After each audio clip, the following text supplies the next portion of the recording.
Seigneur, Dieu de grâce, éternel Dieu de gloire, sois béni, sois élevé, sois exalté, sois magnifié. Sur le bois de la croix, tu as versé ton sang pour nous racheter. C'est avec raison que le frère Paul pouvait nous dire: célébrons la fête car Christ, notre Pâque, a été immolé. Je voudrais ce matin que l'huile de ton esprit me capacite à communiquer ta parole avec aisance, que ce message illumine l'esprit de quelqu'un, commençant par moi-même. Et quand ce sera le moment pour nous de nous approcher de cette table spirituelle et de consommer ce repas, que ta puissance soit manifeste, que ta gloire soit palpable. Bénis les internautes, bénis ceux qui sont ici en présentiel. Plaise à toi d'atteindre tes buts ce matin. Précieux Saint-Esprit de Dieu, glorifie le Christ mort et ressuscité. Nous avons ainsi prié. Amen. Une fois de plus, que la paix de notre Seigneur Jésus nous soit multipliée. Que le Seigneur bénisse abondamment les internautes de partout. Vous êtes en train de nous suivre. Que la grâce de notre Seigneur vous soit multipliée. Je nous invite d'ouvrir nos Bibles. Je suis dans le livre de Jean. Jean chapitre 13. Nous allons faire une lecture kangourou. Donc on va sauter. Nous lisons le verset 1er, le verset 2. Nous allons sauter pour lire du verset 21 au verset 30. Jean chapitre 13, le premier et le deuxième verset, du verset 21 au verset 30. Je m'en vais lire au nom de Jésus. Avant la fête de Pâques, Jésus, sachant que son heure était venue de passer de ce monde au Père, et ayant aimé le sien qui était dans le monde, mit le comble à son amour pour eux. Pendant les soupers, lorsque le diable avait déjà inspiré au cœur de Judas Iscariote, fils de Simon, le dessein de les livrer. Le verset 21. Ayant ainsi parlé, Jésus fut troublé en son esprit et il dit expressément: en vérité, je vous l'ai dit, l'un de vous me livrera. Les disciples se regardaient les uns les autres, ne sachant de qui il parlait. Un de ses disciples, celui que Jésus aimait, était couché sur le sang de Jésus. Simon-Pierre lui fit signe de demander qui était celui dont parlait Jésus. Et ses disciples, s'étant penchés sur la poitrine de Jésus, lui dit: Seigneur, qui est-ce? Jésus répondit: c'est celui à qui je donnerai le morceau trempé. Et ayant trempé le morceau, il le donna à Judas, fils de Simon l'Iscariote. Dès que le morceau fut donné, Satan entra dans Judas. Jésus lui dit: ce que tu fais, fais-le promptement. Mais aucun de ceux qui étaient à table ne comprit pourquoi il lui disait cela. Car quelques-uns pensaient que Jésus pensait que comme Judas avait la bourse, Jésus voulait lui dire: achète ce dont nous avons besoin pour la fête, ou qu'il lui demandait de donner quelque chose aux pauvres. Judas, ayant pris le morceau, s'est hâta de sortir. Il était nuit. Parole du Seigneur. Je nous prie de reprendre nos places et que le Seigneur nous bénisse abondamment. Comme d'habitude, si l'on peut aller sur les nets, piquer le lien et le partager comme nous avons l'habitude de le faire.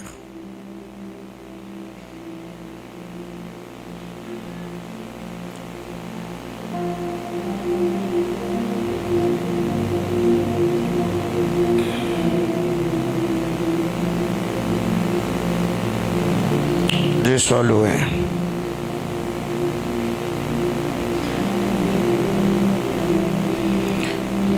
De prime abord, avant d'introduire mon message, je voudrais ici rendre de multiples actions de grâce à Dieu pour la bonne tenue du séminaire de missionnaires prophétiques SEMIP en sigle. Nous avons passé une semaine bénissant, enrichissant dans la sainte et glorieuse présence du Seigneur. Que Dieu bénisse abondamment le serviteur, que Dieu bénisse les ouvriers, que Dieu bénisse abondamment toute l'Église pour son implication. C'était une merveilleuse expérience.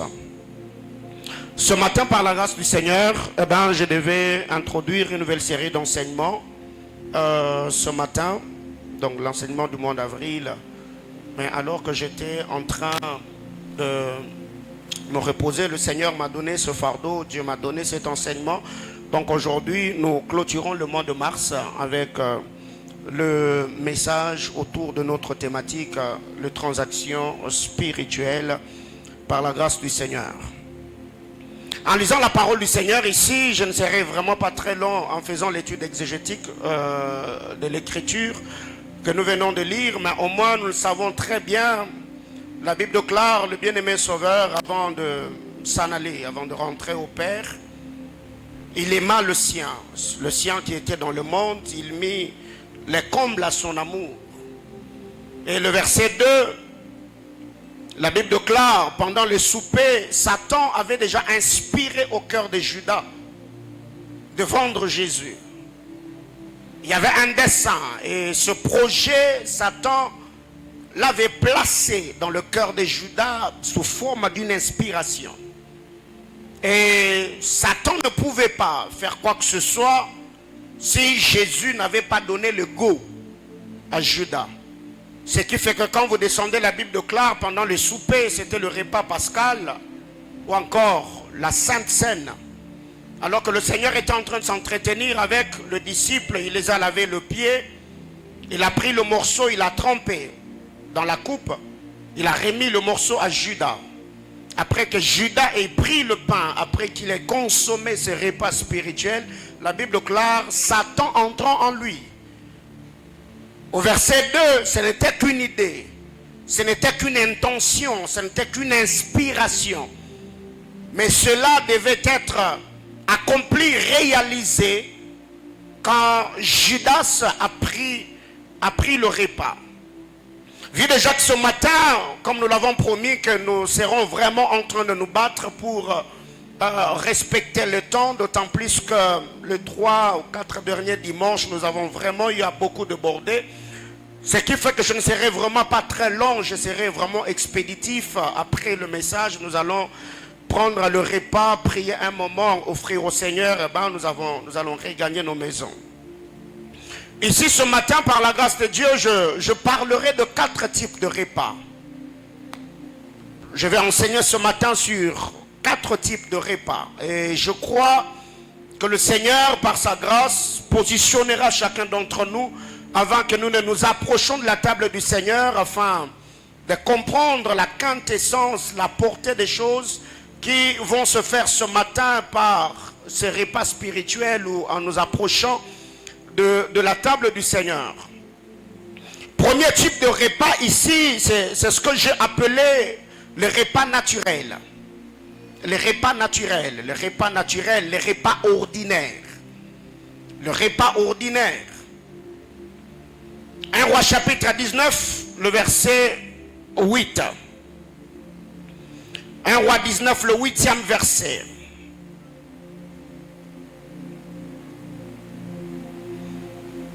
La Bible déclare, il s'éleva, mangea et but, et avec la force qu'elle lui donna cette nourriture, il marcha pendant 40 jours et 40 nuits jusqu'à la montagne de Dieu à Horeb. Ici, j'ai pris ce texte pas parce que ce repas est nécessairement un repas ordinaire, c'était aussi un repas spirituel. C'est un repas spirituel parce que ce repas a été apporté par un ange du Seigneur, un messager de Dieu qui était venu avec ses repas pour servir le serviteur de Dieu, Élie, qui était dans le besoin. Mais pourquoi j'ai pris ce repas comme un repas naturel? Parce que la Bible déclare, après que Élie ait consommé ce repas-là, Le repas lui donna la force de marcher pendant 40 jours et 40 nuits jusqu'à se présenter à la montagne de Dieu, la montagne d'Horeb. Le repas ordinaire, c'est un repas que nous prenons pour fortifier le corps. C'est un repas qui nous aide à avoir la force dans le corps. C'est le repas qui nous permet de soutenir notre être. Le repas ordinaire, Ecclésiaste chapitre 10, le verset 17. Le repas ordinaire fortifie nos corps. Ecclésiaste 10, le verset 17. La Bible déclare: heureux toi, pays dont le roi est de la race illustre, et dont les princes mangent au temps convenable pour soutenir leur force. C'est que ici, Ecclésiaste est en train de nous montrer que le repas ordinaire est un repas que nous consommons, est un repas que nous prenons pour soutenir nos forces, soutenir nos membres, fortifier notre corps. C'est le repas que nous prenons tous les jours. Pour ceux qui prennent le boukari, c'est ceux qui prennent la chikwang, c'est tout ce que nous prenons au quotidien. C'est le repas ordinaire, ça n'a rien à voir. Nous le prenons avec une intention saine. C'est soutenir le corps, c'est être en bonne santé. C'est la raison pour laquelle nous consommons ce repas-là, le repas ordinaire. Ce repas ordinaire peut être composé de plusieurs mets ou de plusieurs plats. Ce n'est pas ici que le repas ordinaire, ici, tous les jours on prend seulement boukari, non, il y a la variété par moment, on prend le haricot, on prend le riz, on fait tel et tel autre plat. Et quand vous lisez la parole du Seigneur, dans Daniel chapitre 1er, le verset 5, à la table du roi, il n'y avait pas qu'un seul mets ou un seul plat, il y avait plusieurs plats. C'est que le repas ordinaire, ce n'est pas seulement une chose que nous mangeons tous les jours de notre vie, parce que déjà l'esprit de l'homme n'aime pas la routine, l'homme n'aime pas la monotonie. Quand c'est la même chose, on finit par s'en dégoûter. Mais il y a des gens comme ça, il peut manger le boukari du 1er au 30, et si lui, il ne mange pas le boukari, donc il n'a pas mangé. Il peut avoir déjeuné le matin, il a pris le riz, il a pris autre chose, vous lui demandez, vous avez mangé, il dit, bon, j'ai mangé seulement le riz. Donc pour lui, il n'a pas encore mangé aussi longtemps qu'il n'a pas mangé son boukari. Alléluia. Une autre chose, le repas ordinaire peut fortifier ou détruire le corps. Ce repas-là, si ce n'est pas modéré, si ce n'est pas équilibré, le repas peut fortifier ou détruire le corps. Ici, je parle de l'équilibre dans le manger. Ce qui fait que plusieurs personnes aujourd'hui, d'ailleurs, ils ont des maux d'estomac, ils ont des problèmes de gastrite, parce qu'il a été démontré qu'après 17h, 18h, on ne peut pas manger lourd. Il y a certains aliments que nous prenons, pensant bâtir le corps, alors que nous sommes en train de les détruire. Et très généralement, d'ailleurs, je profite pour conseiller ceux qui prennent du thé, le lait, le pain, au-delà de 18h à 20h, tu prends le pain. Mais, écoutez, prends seulement, fais un peu cette expérience. Prends le pain, mets-le dans le lait. Que ça passe nuit dans le lait et le matin, va récupérer le pain. Tu verras comment le pain, ce sera décomposé, n'est-ce pas? Et à un moment, je m'étais vraiment induit en erreur. Il arrivait dans le temps passé, je prenais trop de trucs sucrés, entre autres les oranges et d'autres fruits, jusqu'à ce qu'une maman à l'époque, je crois que c'était en 2016 ou 2017, elle m'a dit, pasteur, vous êtes en train de vous détruire, parce que plus vous prenez ces jus de fruits tard dans la nuit, le sucre sera en train de se concentrer dans le corps, et demain, après-demain, vous serez exposé à certaines maladies, et ce n'est pas intéressant. Ce qui fait que si nous ne mangeons pas équilibré, au lieu que le repas ordinaire fortifie le corps, ça peut détruire le corps. Vous devez savoir, votre destinée va s'arrêter là où votre corps s'arrête. Vous pouvez être loin, vous pouvez avoir des ambitions, vous pouvez avoir des talents, des habiletés et autres. Mais si votre corps vous lâche, ça s'arrêtera là. Ce qui fait que la Bible déclare, ne détruisez pas le corps parce que c'est le temple de Dieu.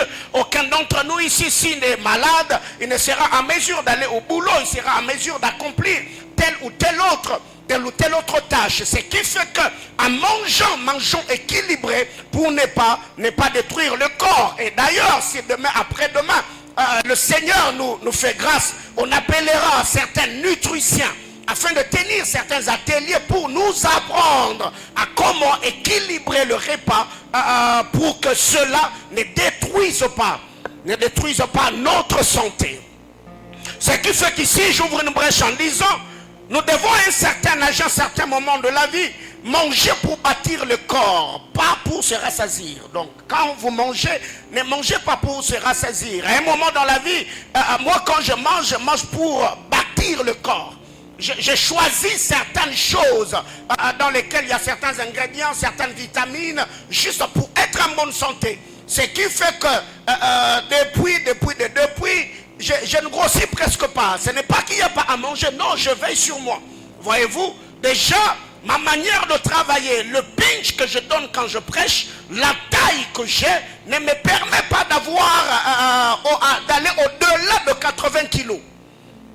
Voyez-vous, donc je suis tellement discipliné et j'ai fait même que quand je me déplace ou quand peut-être à certains moments il arrive que certaines choses se passent, je veille tellement sur ce que je fais et sur ma manière de le faire pour garder cette taille, alors que il y a certains amis avec qui nous nous sommes mariés à la même période. Aujourd'hui, quand vous les regardez, ils sont méconnaissables. Ils ont tellement pris du poids, mais nous d'autres là, comme ça, alléluia. Amen, amen. Parce que je veille. On veille sur mon assiette. C'est qu'on me sert. Quand on me sert, comment on me le sert, ça me permet de garder la taille. Parce que si demain, après-demain, je prenais plus de poids, ça sera un problème. Il y aura beaucoup de graisse dans le corps, il y aura beaucoup de graisse autour du cœur. Et je ne saurais pas donner le meilleur de moi-même. Alléluia.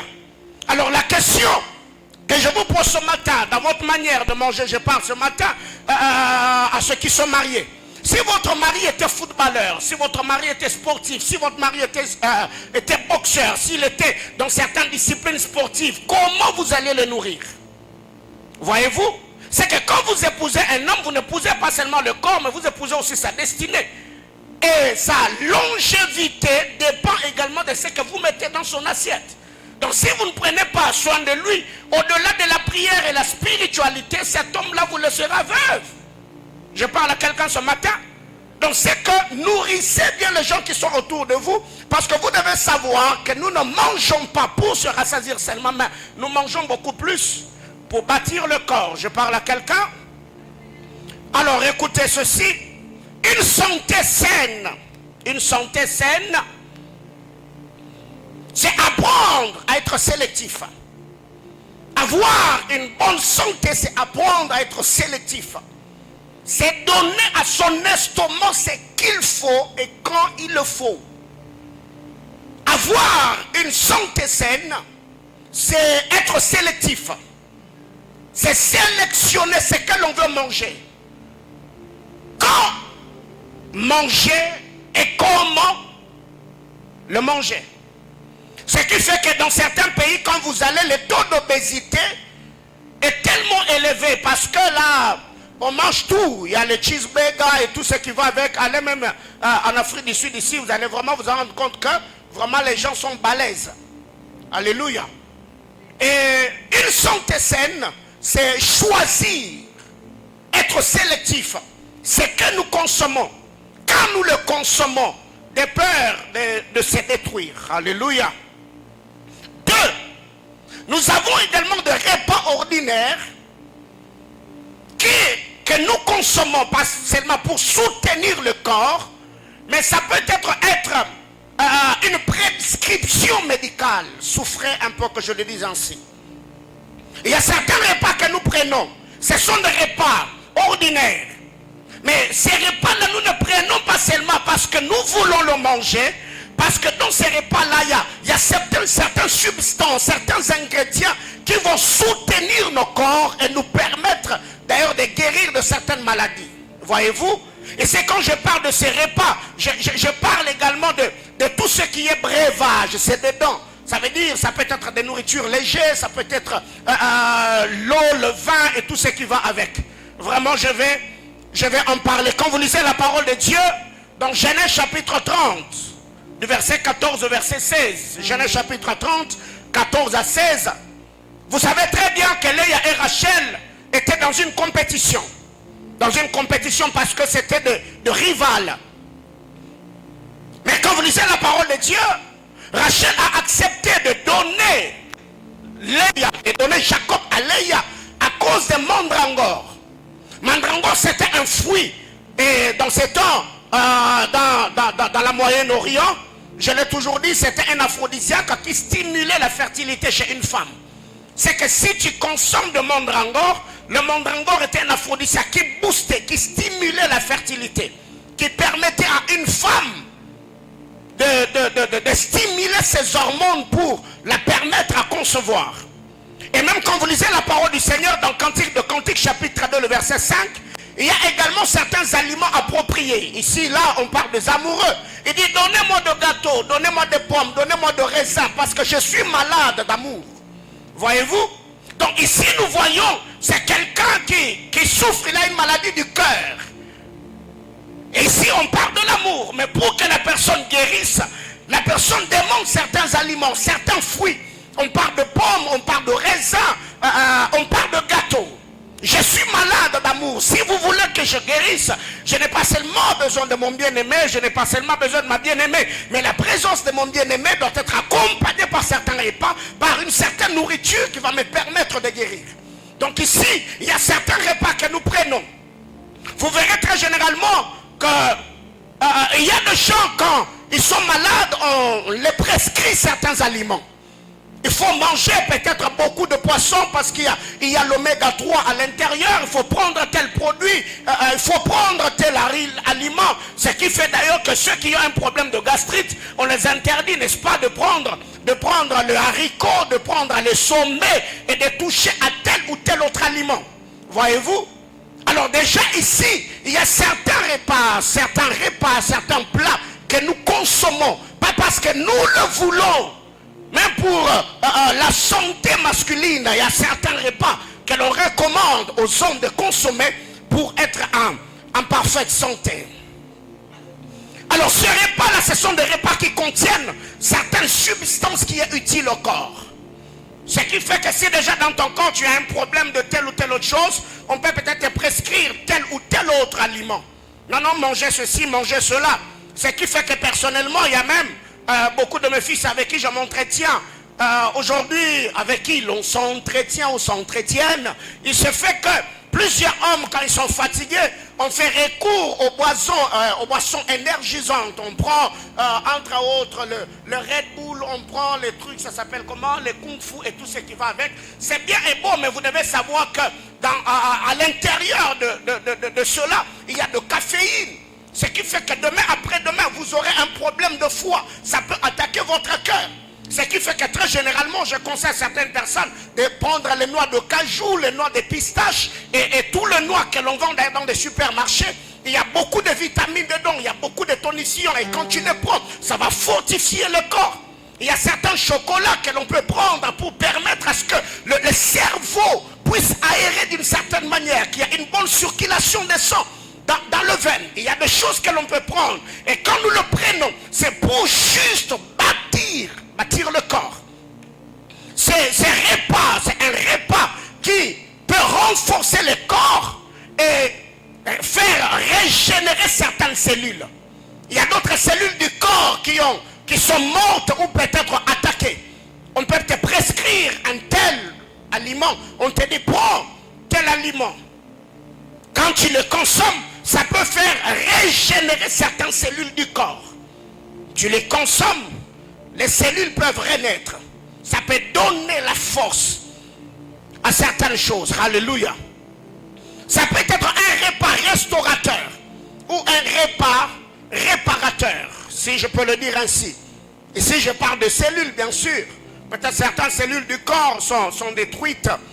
Ne fonctionne plus, peut-être on te dit la circulation de ton sang dans le veine n'est pas bonne, peut-être ton cerveau est étouffé, il y a des termes médicaux autour de ce que je suis en train de dire. On peut te prescrire certains aliments et ça peut te permettre à te restaurer, te rétablir ou encore te rééquilibrer dans le corps. Et ces repas là, on peut également le consommer pour que ça puisse combattre certains microbes ou certaines bactéries dans le corps. Il y a des aliments comme ça que l'on prend, quand tu les prends, ça entre en toi, ça peut combattre certaines bactéries. Ce qui fait que très généralement, nous quand on grandissait à Kinshasa, on nous donnait ce que nous appelons le Congo Bololo, n'est-ce pas? On prenait le Congo Bololo. Il y a d'autres personnes, on les recommande de prendre d'ailleurs des citronnelles. Il y a certaines choses que nous prenons. Cela vient à amener de l'équilibre. Ça peut combattre certaines bactéries. Ça peut faire régénérer les cellules du corps. Ça peut combattre certains microbes. Alors, ce qui est également à savoir, c'est que troisième type de repas, c'est un repas ordinaire, mais qui revêt un caractère spirituel. C'est un repas ordinaire. C'est là d'ailleurs que j'entre dans le cœur de mon message. Ça peut être un repas ordinaire, mais qui revêt ou qui a un sens spirituel. 1 Corinthiens chapitre 10, le verset 21. 1 Corinthiens chapitre 10, le verset 21. Vous ne pouvez pas boire la coupe du Seigneur et la coupe des démons. Vous ne pouvez participer à la table du Seigneur et à la table des démons. Vous ne pouvez pas boire la coupe du Seigneur et la coupe des démons. Mais écoutez, cette coupe-là n'appartient pas aux démons. C'est une coupe ordinaire. Cette table-là n'est pas une table de démons. C'est une table ordinaire. Ce repas-là n'est pas un repas de démons. Mais c'est un repas ordinaire. Mais ici, quand l'apôtre Paul parle, il dit ne participez pas à la coupe du Seigneur et la coupe des démons. Parce que nous l'avons dit, et je le dirai d'ailleurs, que le Saint-Esprit, ou dans la spiritualité, les esprits comprennent le sens des signes et des symboles. C'est que c'est quelque chose de naturel. Mais parce que cela est présenté aux esprits, ce qui était naturel, ça revêt un caractère spirituel. Donc tout dépend seulement de l'être, du royaume, de l'entité à laquelle cela est dédié. Je parle à quelqu'un. Ce qui fait que ce matin, ces vins, nous l'avons acheté. Ceux qui l'ont acheté, je crois, l'ont acheté de chez Epep Saro. Et le pain que nous avons ici, c'est le pain naturel. Mais parce que nous allons prier pour ce pain, le Saint-Esprit, comme ce pain, nous le dédions à une entité, à un être, à une divinité. Nous parlons de notre Seigneur Jésus-Christ. Automatiquement, le vin qui était naturel revêt un caractère spirituel et ça peut devenir porteur de la puissance de Dieu dans le corps d'un homme. Je parle à quelqu'un. L'apôtre Paul dit ici que vous ne pouvez pas participer à la coupe du Seigneur et à la coupe des démons. Mais écoutez, sur la coupe, on n'a pas écrit démons. Le problème, ce n'est pas la coupe. Le problème, c'est le royaume, l'esprit, l'entité à laquelle le couple appartient. Et cette appartenance est une dédicace faite par un homme qui prend la coupe et décide de le présenter, de le dédier à un royaume, à une entité ou à une divinité. Alors suivez-moi. Ces repas que j'appelle repas des démons, que Paul d'ailleurs appelle repas des démons, c'est un repas ordinaire, mais dédié aux esprits. C'est un repas ordinaire, mais que nous dédions aux esprits. Que nous dédions à une entité, à un royaume. Apocalypse chapitre 2, le verset 14 et le verset 20. Apocalypse 2, le 14e et le 20e verset. La Bible clare. Mais j'ai quelque chose contre toi.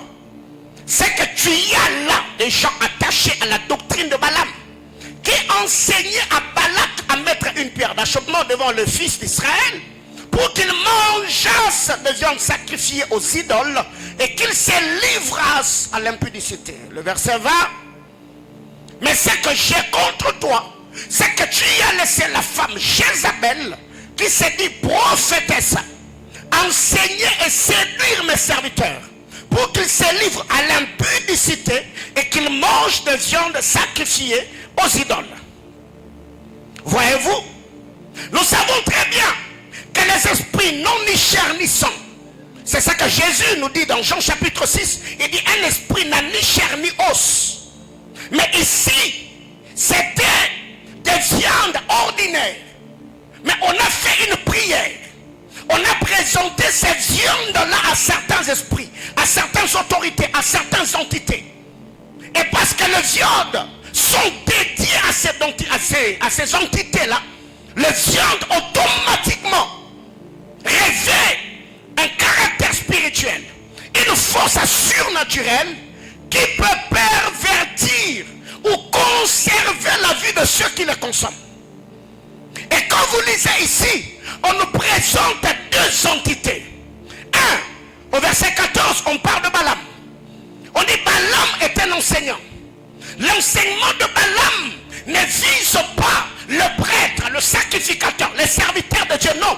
Balaam est un esprit qui communique un enseignement à un peuple donné pour le pousser à offenser le nom du Seigneur en touchant aux interdits. Et si la Bible déclare, Balaam enseigne. Il a enseigné aux enfants d'Israël à manger des viandes sacrifiées aux idoles et à se livrer à l'impudicité. C'est que la viande que les enfants d'Israël étaient en train de consommer, les repas qu'ils étaient en train de consommer, plaçaient en eux certaines envies, mettaient en eux un certain esprit ou certains esprits, les permettant à briser ou à offenser le Seigneur, à désobéir à la loi de Dieu en sortant avec des femmes étrangères. Mais par où les démons sont entrés? Par un repas. Ils ont mangé des viandes sacrifiées aux idoles. Mais comme les démons, ce sont des anges déchus, des esprits déchus, les démons ont fait à ce que le peuple se soulève contre le Seigneur et désobéissent à sa parole.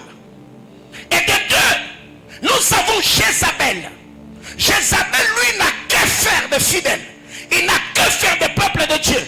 La cible de Jézabel, c'est les serviteurs de Dieu. Le verset 20, la Bible déclare. Mais ce que j'ai contre toi, c'est que tu laisses la femme Jézabel. Elle n'est pas prophétesse, elle s'est dit prophétesse.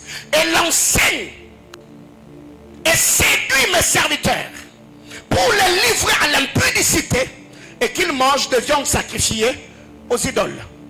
Tout ici tourne autour d'un repas. D'une nourriture. Ça veut dire, quand Jézabel enseigne, ce que vous mangez ou vous consommez dépend de l'enseignement que vous avez reçu. Les actes que vous allez poser dépendent de l'enseignement, mais la force de poser les actes est produite par la nourriture que vous avez consommée. Autrement dit, Jézabel et Balaam vous enseignent. Et leur enseignement vous place devant une nourriture. Et la nourriture que vous consommez vous donne maintenant la force de pratiquer l'enseignement. Donc ces repas-là, c'est une nourriture, un repas naturel, mais dédié aux démons, dédié aux esprits. Autre chose, c'est un repas naturel ou ordinaire qui, quand on les consomme, ça suit l'esprit, ça suit l'âme. Ce n'est pas un repas qui sanctifie, c'est un repas qui suit. Daniel chapitre 1er, le verset 8. La Bible déclare, et Daniel résolut de ne pas s'essuyer avec les mains qui étaient à la table du roi. C'est que quand tu manges ces repas-là, comme c'est un repas des démons, comme c'est une table de démons, comme c'est une coupe de démons, automatiquement ton esprit est essuyé, ton âme est essuyée. Ça veut dire que c'est un repas qui rend impur. Vous lirez également 1 Corinthiens chapitre 8, le verset 7. Alors combien d'entre nous sont tombés dans le piège de l'ennemi en consommant certaines choses? La Bible déclare tout ce qui va au marché doit être consommé avec action de grâce. Car tout est sanctifié par la prière et la parole. Quelqu'un me comprend? Donc, c'est un repas. Quand tu le consommes, le repas de démon, c'est un repas qui suit l'âme. C'est un repas qui suit l'esprit. Une autre chose, c'est un repas qui ouvre des portes aux démons. Et il y a des gens qui se sont retrouvés possédés parce qu'ils ont mangé certains repas. Prenons l'exemple de la sorcellerie. Tu verras que cet enfant-là était un enfant ordinaire, innocent. Quand il entrait dans sa chambre et allait au lit, il dormait jusqu'au petit matin. Et depuis qu'on lui a donné un bonbon qui s'était transformé en biscuit dans sa bouche, automatiquement, une porte a été ouverte dans son âme et dans son esprit. Ça lui a octroyé une autorité, une puissance de faire ce qu'il ne faisait pas avant de consommer ces repas-là. Et il y a même certaines personnes, quand ils vont chez les féticheurs, on les donne tel et tel autre aliment. Quand ils le consomment, ça ouvre des portes aux démons. Moi je connais, quand on grandissait, on avait un ami. Il était allé toucher au fétiche pour avoir la force. Et quand il est allé là-bas, selon son histoire bien sûr, on lui avait donné un repas, c'était dans une calebasse, il avait mangé des trucs. Et ces garçons-là, sur les champs, après qu'il ait consommé le repas, la dame lui a dit, allonge-toi. On a pris une machette. On a tapé sur son dos. Ça rebondit. Mais si on prend cette machette-là, toi là, tu vas saigner jusqu'au petit matin. Qu'est-ce qui a fait que cet homme-là reçoive en lui une certaine force, certaine capacité? Parce qu'il a participé, il a consommé un repas. C'est un repas qui ouvre des portes aux démons, aux esprits impurs dans la vie des gens. Ici, 1 Corinthiens chapitre 10, le verset 18. 1 Corinthiens 10, 18. La Bible déclare: voyez les Israélites selon la chair. Ceux qui mangent les victimes ne sont-ils pas en communion avec l'autel?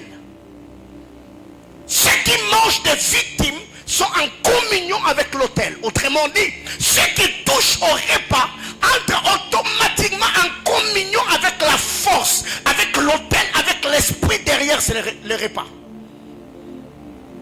Dis à ton voisin, ce sont des repas qui ouvrent des portes aux démons. Écoutez les amis. 1 Corinthiens chapitre 10, le verset 20.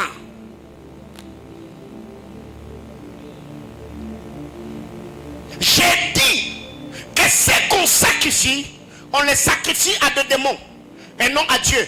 Or, je ne veux pas que vous soyez en communion avec des démons.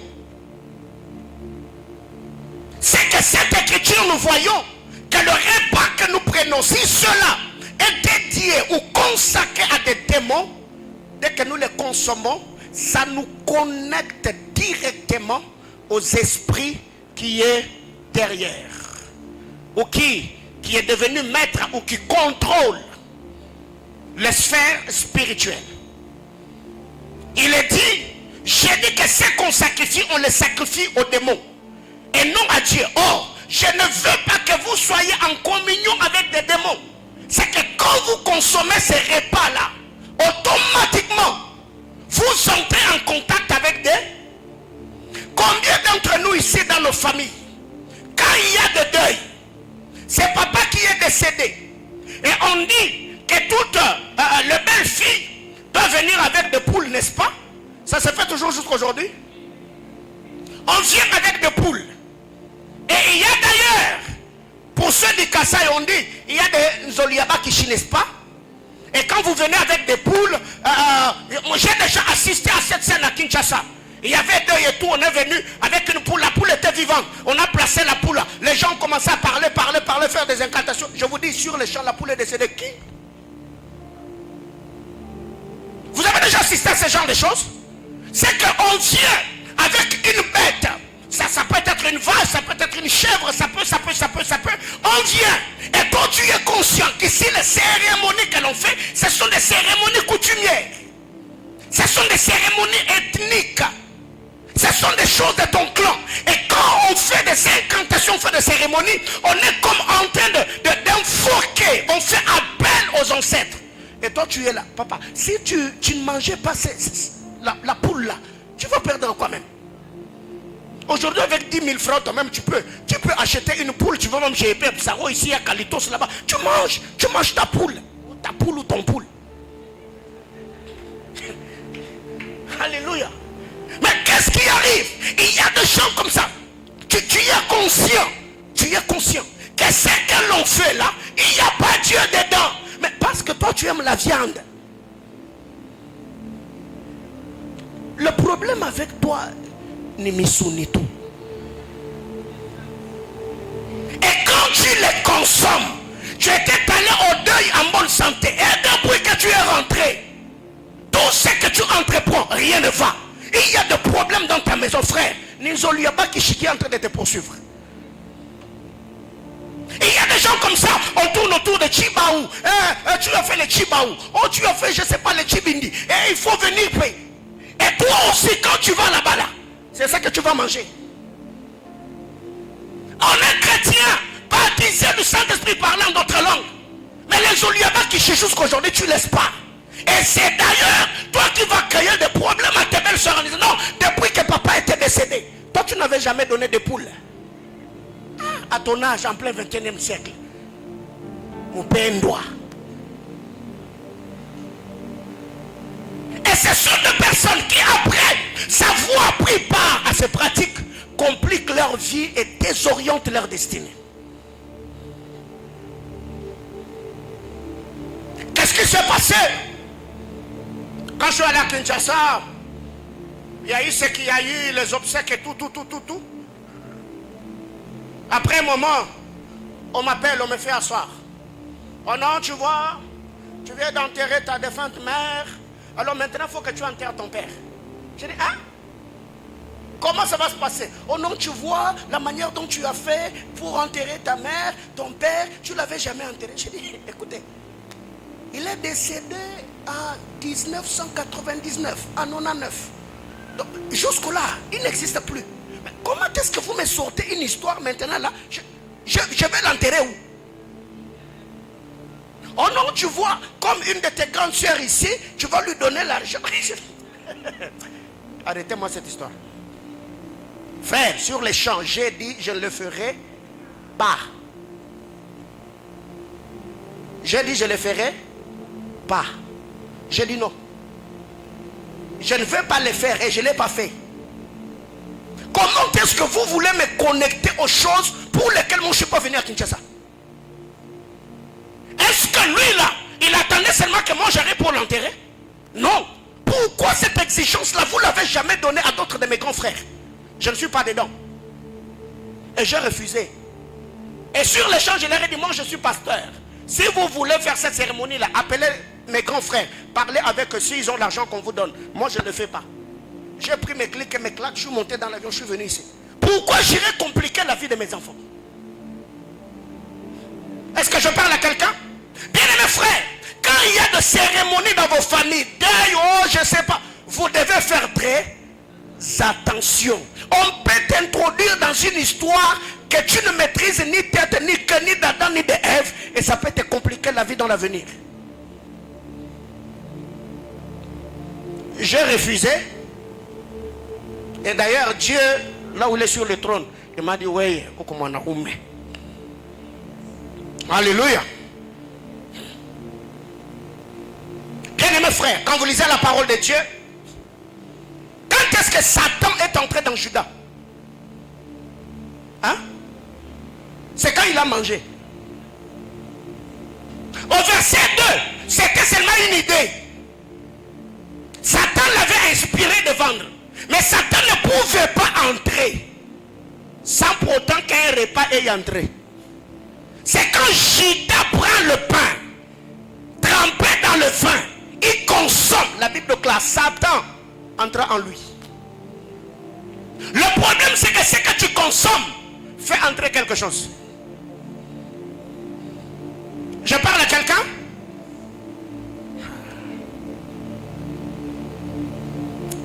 Si c'était au culte de couple, j'allais dire quelque chose. Mais retenons au moins de manière brève que quand nous nous approchons, que ce soit à la table du Seigneur ou à la table des démons, frères, nous nous connectons à certains esprits. Nous nous connectons à des divinités. Nous traitons alliance avec des entités. Ça peut être pour notre destruction ou encore pour notre conservation ou préservation. Ça peut te détruire ou encore ça peut t'orienter. C'est des repas qui octroient le pouvoir. Ça peut être un pouvoir de devenir ou un pouvoir destructeur. Le repas. Ce qui fait qu'à un certain âge, frère, on ne doit pas aimer la nourriture on ne doit pas aimer la nourriture. À un certain âge, quand on est responsable à un certain âge, il y a certaines choses qu'on ne fait plus. Je parle à quelqu'un ce matin. Judas a pris ce repas-là. Satan est entré en lui pour accomplir une mission, pour accomplir une volonté. Par le repas que Judas a pris. 4. Et c'est là que je m'arrête. Là, je parlerai de repas spirituel. Parce que vous devez savoir, tous les deux royaumes, ce sont des royaumes spirituels. Le royaume des cieux et le royaume de ténèbres. Tous les deux royaumes sont dirigés ou gouvernés par des esprits, par des entités. Les sorciers sont spirituels. Les magiciens sont spirituels. Mais c'est une fausse spiritualité. C'est une spiritualité qui maudit. Les sacrificateurs de Dieu, les enfants de Dieu, l'église de Dieu est spirituelle. Et c'est d'ailleurs la bonne et la vraie spiritualité. Qu'est-ce que nous devons retenir sur ce? 1 Corinthiens chapitre 10, le verset 3 et le verset 4. 1 Corinthiens 10, 3 à 4. La Bible déclare, ils ont tous mangé le même aliment. Quel type d'aliment? Spirituel. Ils ont tous mangé le même aliment spirituel. Le verset 4. Ils ont tous bu le même breuvage spirituel. Car ils buvaient à un rocher spirituel qui les suivait. Et ce rocher était Christ. Aliment spirituel, breuvage spirituel. Ici, l'aliment spirituel, on parle de la manne. Ils ont mangé l'aliment spirituel. Parce que la manne était une préfiguration. Ça préfigurait le Christ. Ils ont bu au rocher. Et cette eau-là, Paul l'appelle breuvage spirituel. Et même quand vous lisez la parole de Dieu, Paul a dit à Timothée, prends un peu de vin pour guérir ton... Toi, tu n'as pas d'estomac. Le vin que tu le prends, tu le prends pourquoi même? Paul n'a pas dit deviens vigneron, non. Il a dit prends un peu de vin, avec modération. Mais il y a des gens aujourd'hui qui mettent même du whisky dans le coca. Dieu vous voit. Je parle à quelqu'un? Dieu fait comment? Il vous voit. Frère, aujourd'hui, il y a des enfants de Dieu qui sont accros au vin. Ici, je ne parle pas de vin sans alcool. Je parle vraiment de vin alcoolisé. Moi là, si vous m'amenez à l'hôpital, vous prenez mon sang là, 0% d'alcool.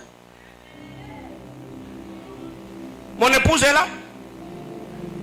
Il y a des moments, certaines personnes qui m'offrent des vins sans alcool.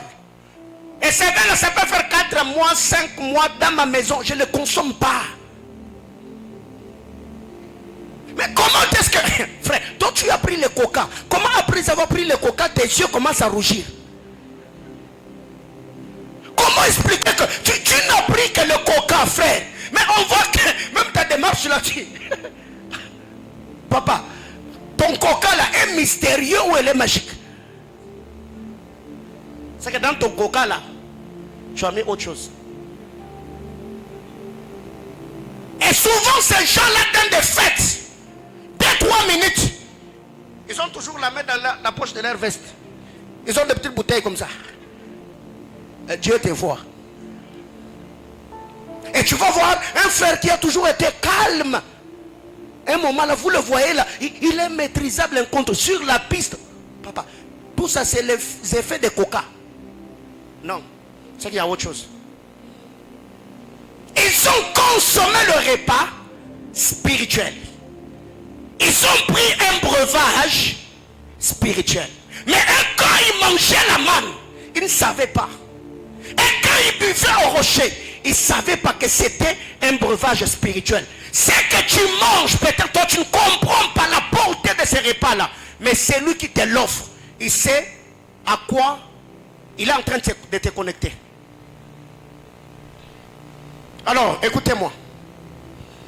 Ces repas spirituels, c'est un repas, ça peut être un repas naturel, mais qui revêt d'un caractère spirituel.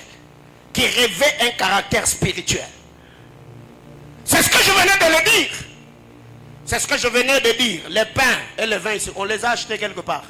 Ce matin, ça va revêtir un caractère spirituel parce que nous allons prier pour ça. Alléluia. Le Saint-Esprit comprend le langage de signes et de symboles, n'est-ce pas? Les enfants d'Israël, quand ils sont sortis du Jourdain, si quelqu'un était malade là, est-ce qu'il était entré dans le Jourdain avec l'idée d'être guéri? Non. Ils sont entrés dans le Jourdain avec l'idée de traverser. Mais quand Naaman lui arrive, il entre dans le Jourdain. Il n'entre pas avec l'idée de traverser. Lui, il entre avec l'idée d'être guéri.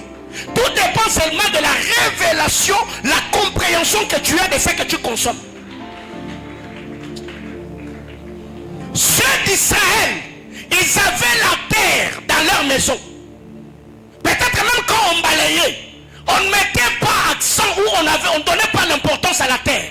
Mais quand Naaman arrive, votre terre là, lui, il peut avoir une autre révélation de votre terre. Et la terre peut devenir quelque chose de précieux pour lui.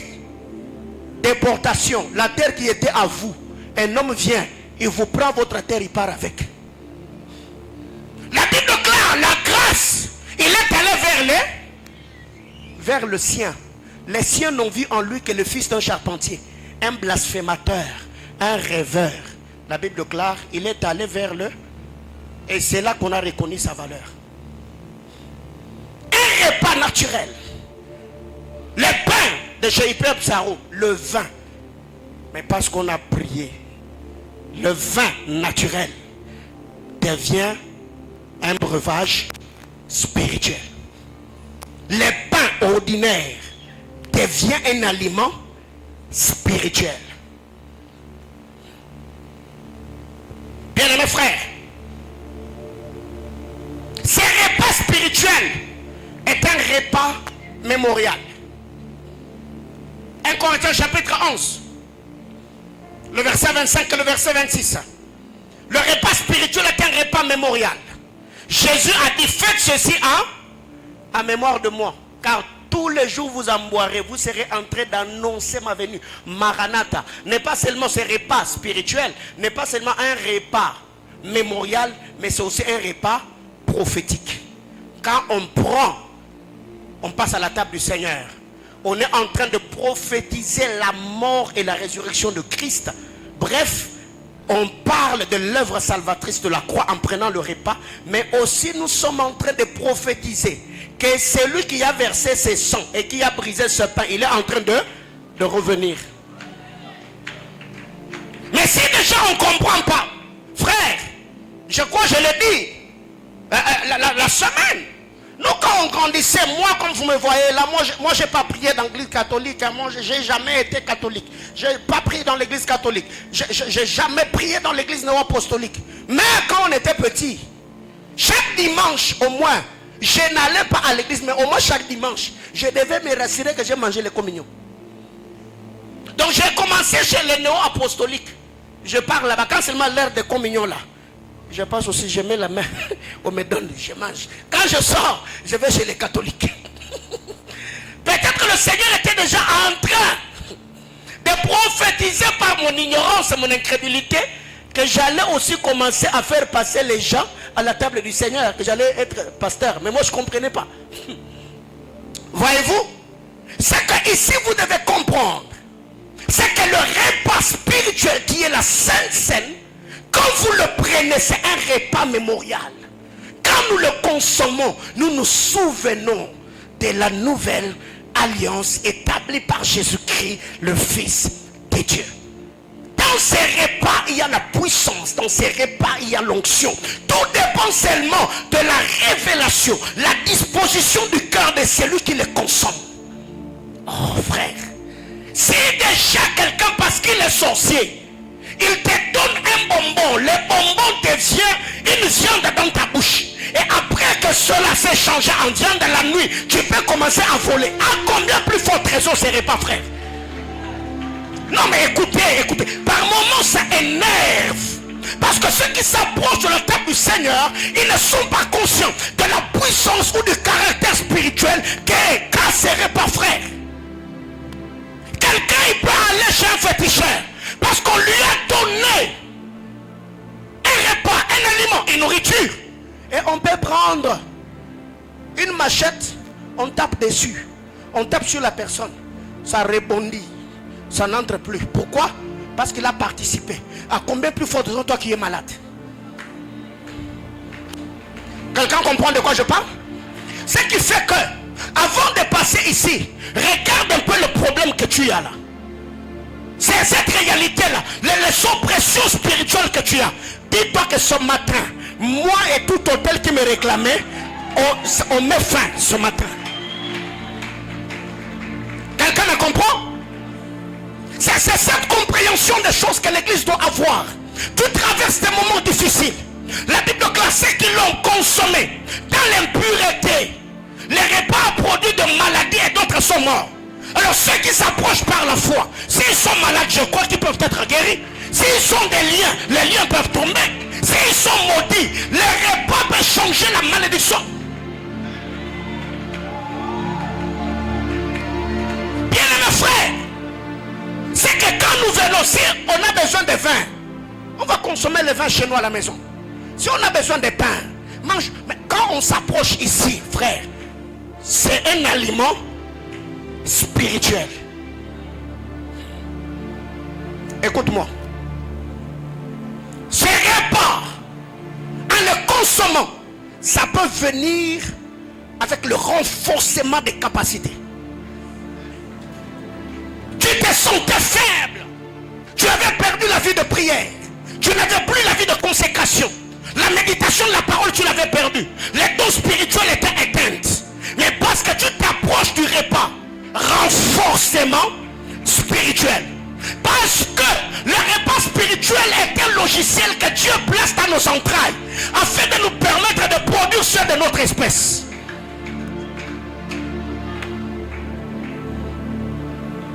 Jésus a dit quoi? Ceci est mon corps. Ceci est. Donc, si un homme, après avoir sacrifié quelqu'un de la sorcellerie, bamatisi grade pour amener makila mutu. Alors, à combien plus fort raison on amène la makila ensemble? Bien mes frères, si tu vois quelqu'un passer à la table du Seigneur et on vous raconte qu'un sorcier l'a bouffé, c'est que cet homme-là est un comédien. Moi, comme je suis là, tu viens, tu m'étrangles, tu me bouffes. Papa, makila n'a pas le faire. Donc, si vous consommez mon sang, vous allez mourir à ma place.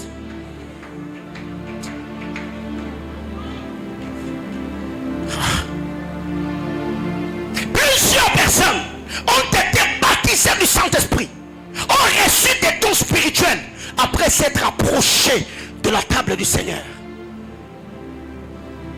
C'est qu'on ne s'approche pas. Vaille que vaille, mais non. C'est un temps de communion. Quand je m'approche, je prends la Sainte Seine. Je prends le corps. Je bois ou le consomme le sang de Christ.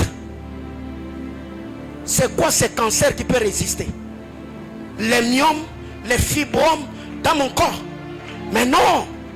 Déjà, si vous avez cette révélation, tu vas à l'hôpital, on te dit tu as des kystes ovariens. Avant de prendre le produit, toi-même tu achètes le vin, tu achètes le pain. Tu pries, tu dis Seigneur, je place ce logiciel spirituel dans mon corps. De la même manière que je consomme ces vins, que le cancer fasse quoi?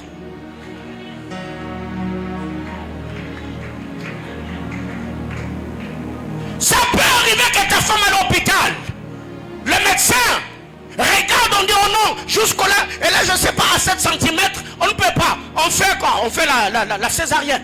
Elle va s'accoucher par la voie haute. Toi tu leur dis, attendez-moi. Tu vas, tu achètes le vin, tu dis madame, tu prends la Sainte Seine et je te donne 30 minutes. Tu vas mettre le monde par la voie basse. Soyez spirituels. Oh, tes affaires ne marchent pas, frère. Hey! Maïcha Nikiro. Ah, Seigneur Jésus. Tu peux avoir un garçon, une fille à la maison. Elle est têtue comme tout. Tu l'as dit comme je conseille, ne comprends pas. Je vais installer en elle un autre logiciel. Tu fais la Sainte Seine. Les sopradiakatahaleva. Venez le soir, on mange la Sainte Seine. Tu dis au monde, on a locayo. Je t'ensorcelle, je t'envoûte. Si aujourd'hui tu passes tes nuits dans des boîtes de nuit, dans des buvets, dans des nganda, maintenant là je place une autre sémence en toi. Librassou, tu manges. Après avoir mangé, la question même que je me pose, même les femmes là qui vont toucher au fétiche pour dominer leur mari. Papa, vous avez tout avec vous. Pourquoi toucher au fétiche? Papa, laissez Sainte-Seine. Maman, laissez lambe les Sainte-Seine. Soka Rolia ngote papa, j'avais atteint na bilo Rolia. Je parle à quelqu'un. T'as la yose encore au sanctifiant, aux yeux pain, au tchele na foufou, aux yeux vin, au tchele na soupe. Papa, à Rolia ngo. Je n'ai pas dit allez faire ça. Faites-le parce que vous avez reçu une révélation. Ok. Retenons. Dans le temps passé, au Moyen-Orient, ces cultes, on l'appelait les cultes des sangs.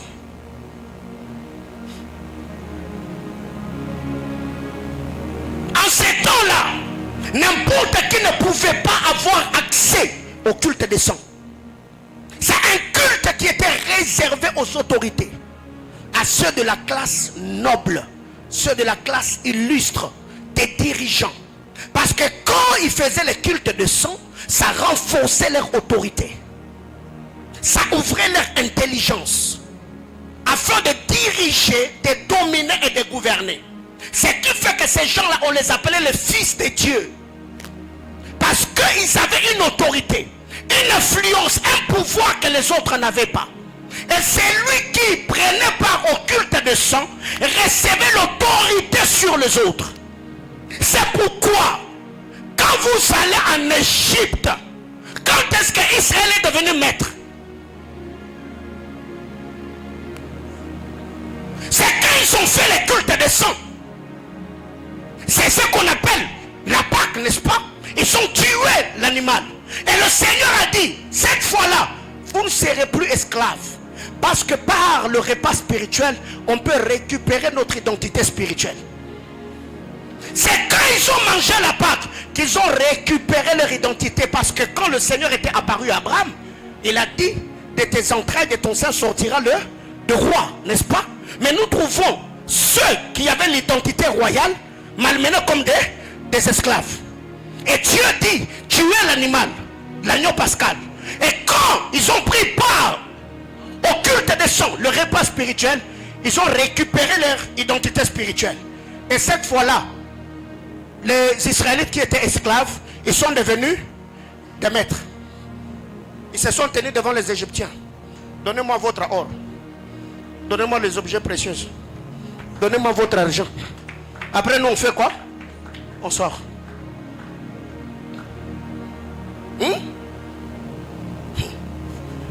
Nous avons suivi des documentaires, n'est-ce pas? Dans la Deuxième République, le feu Mobutu faisait le culte des sangs. Vous n'avez jamais suivi ça? Oui. C'est relaté qu'il buvait le sang humain, frère. Tous ceux qui sont aujourd'hui puissants dans le monde, sous d'autres cieux en train de gouverner, frère, ce sont des gens qui participent à certains cultes.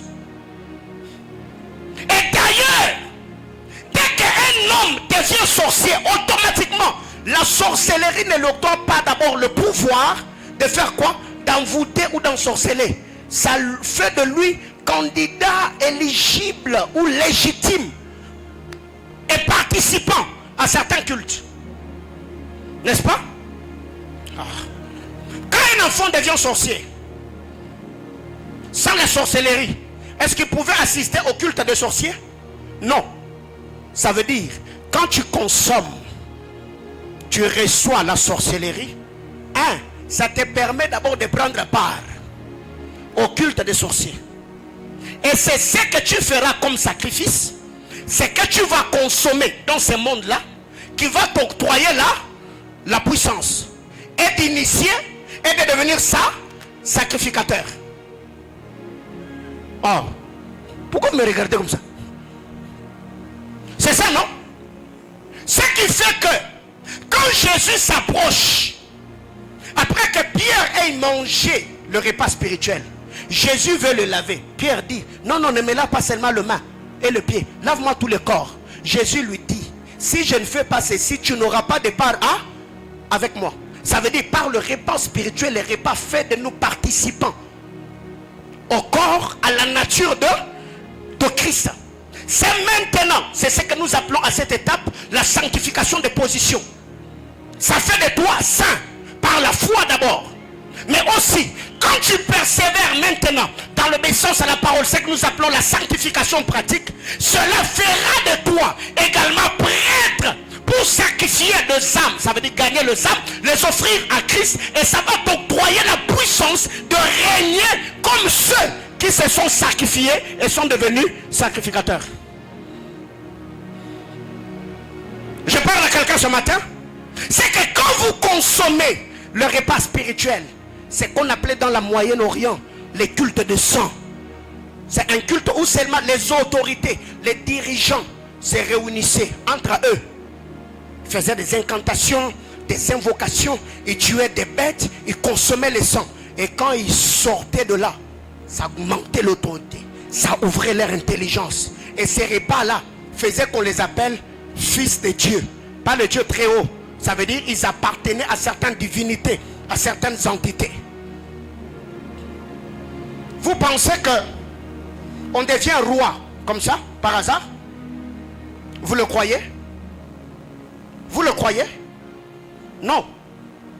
Si ce n'est pas toi qui as payé le prix, c'est que tu vas le devenir par le prix de quelqu'un d'autre.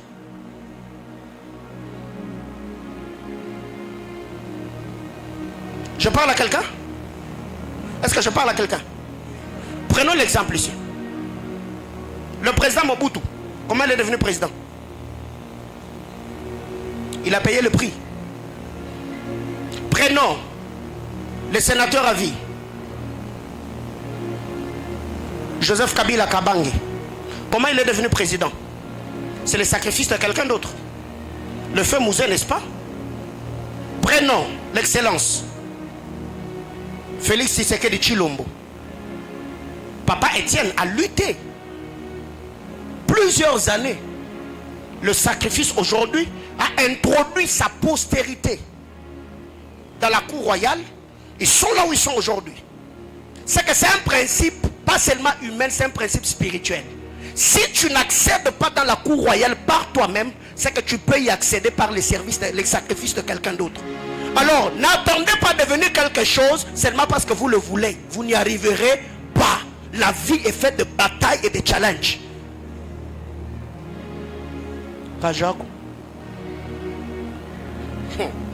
Alors, ce que nous devons retenir, c'est pas ces repas spirituels, comme je l'ai dit récemment. Melchisedec n'a jamais donné à Abraham. Melchisedec s'était donné à Abraham. Il s'est donné en donnant le pain, en donnant le vin. Déjà, ça représentait le repas spirituel. Après, Abraham a pu devenir le père de rois et de sacrificateurs. C'est ce que je dis. Quand tu prends part au repas spirituel, ça place en toi un logiciel qui va te permettre à reproduire ceux de ton espèce. C'est pourquoi le mois d'avril, on parlera des races spirituelles.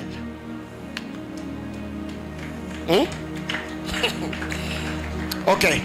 Le repas spirituel peut bénir.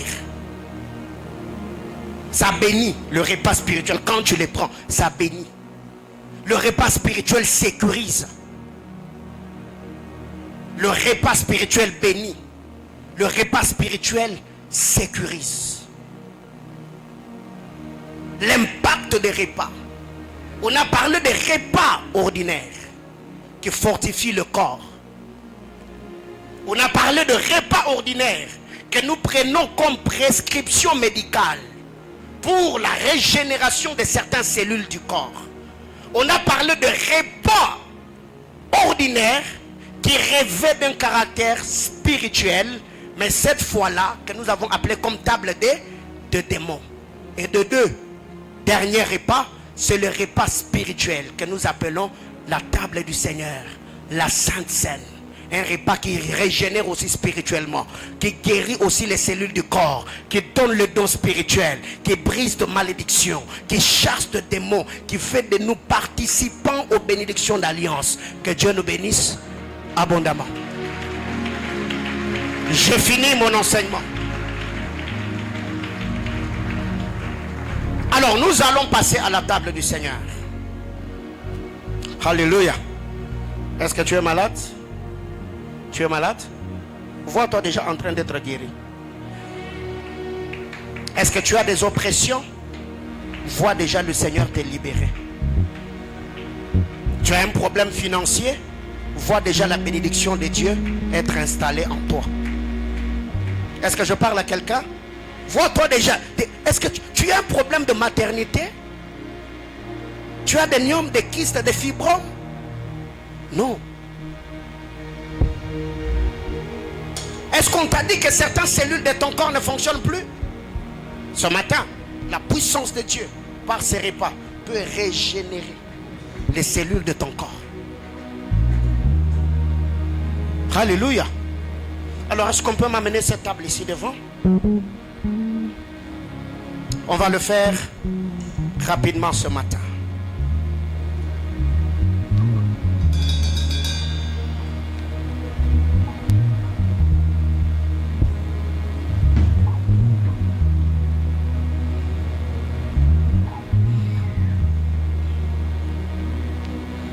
Dans l'attitude de la prière, ce matin, nous allons prendre ce repas en disant à Dieu, nous prions que la puissance de Christ se manifeste, que la gloire de Dieu soit opérationnelle.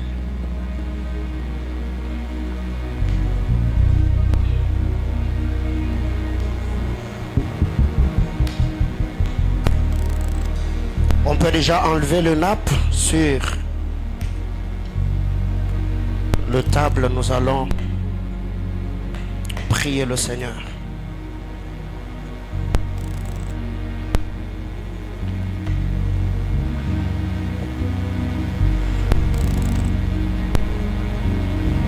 Un Corinthiens chapitre 11 à partir du verset 23. 1 Corinthiens 11 à partir du verset 23.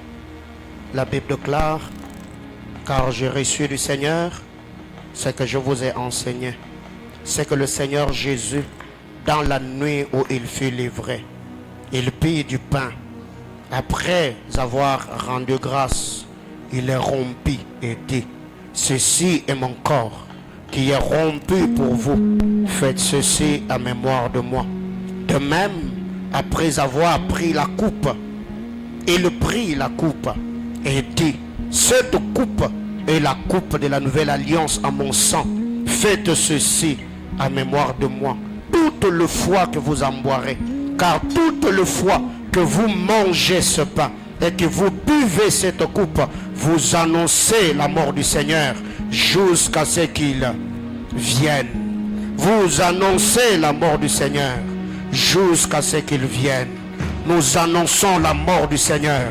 C'est par la mort de Jésus, Père éternel, que nous sommes devenus enfants de Dieu. La loi de l'adoption a été activée par la mort de Jésus. C'est par la mort de Jésus que les maudits d'hier sont devenus participants à la bénédiction de Dieu. C'est par la mort de Jésus que les malades d'hier seront guéris ce matin. C'est par la mort de Jésus que les péchés des pécheurs sont pardonnés. C'est par la mort de Jésus que les pauvres peuvent dire que nous sommes riches. C'est par la mort de Jésus que les malades sont guéris. C'est par la mort de Jésus que les faibles peuvent dire que nous sommes forts. C'est par la mort de Jésus que les stériles peuvent enfanter. C'est par la mort de Jésus que les aveugles peuvent voir. C'est par la mort de Jésus que le pauvre Dieu accède à la royauté. La te corriga zita braga diga zuge di vega. Ilizo ni tariga litilivando mi hatelia shebrani. Uriki nomi te se fatenute rigi likatuzeva. Ratele mehaya ruskalibateha. À ma Père, je prie ce matin que ta puissance soit infusée dans ces coupes. Que ta puissance soit infusée dans ce pain. À telle enseigne éternelle.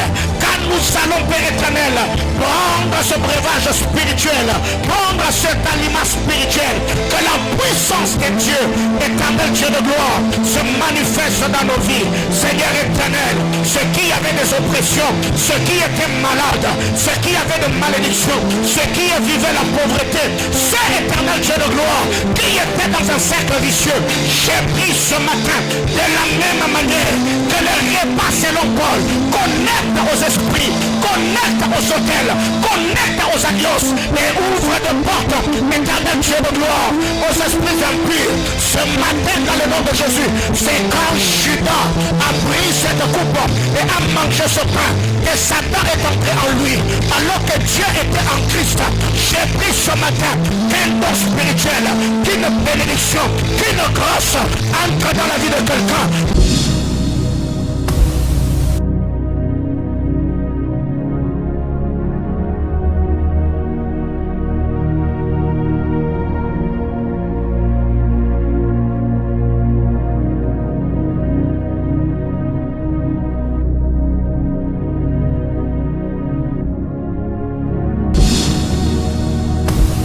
Consommez le vin, vous mangez le pain au même moment, vous rentrez à votre place dans l'attitude de la prière.